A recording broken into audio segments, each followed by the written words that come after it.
Biz burada yaklaşık 100 aile olarak burada mağdur edilmişiz. Son 10 gündür elektriklerimiz kesilmiş.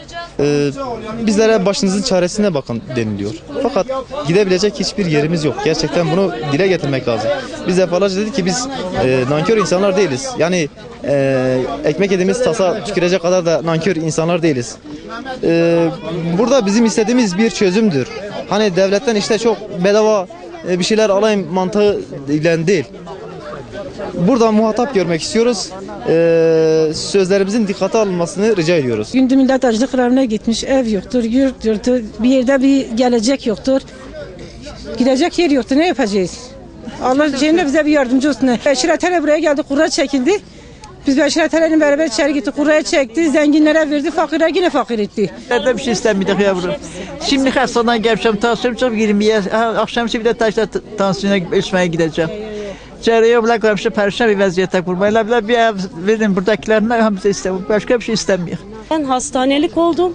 Dünden beri acildeyim. Yeni çıktım. İnan ki konuşmakta bile güçlük çekiyorum şu an. Ama ben bu insanların eğer sesi olacaksam gerçekten yani ben ölüme bile razıyım.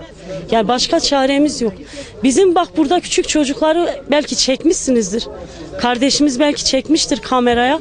Bu insanları bir haftadan fazladır biz yıkayamıyoruz. Bu devlet büyüklerinin ayıbıdır. Milletvekilleri, yetkililer, bu böyle siyasiler, valimiz, başbakan bu onların ayıbıdır. Bu bizim değil.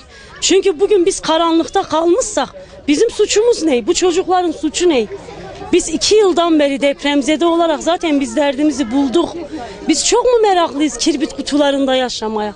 Elektriğimiz, suyumuz kesilmişler. Burada kalan insanlar hepsi mağdurdur. Yani gidecekler yerleri yok. Şimdi biz mağdur olmadığı zaman biz burada oturmuyorduk.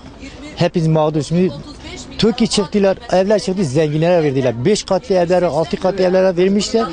Şimdi bu mağdurlara hiç bir şey vermemişler. Bir de suyumuz, elektriğimiz kesilmiyor. Bizim çoluk çocuğumuz var, hepsi mesela buradadır. Susuz, elektriksiz, bazı hasta olurlar, her şey burada bekliyoruz. 10-15 günde fazla elektrik kesmişler.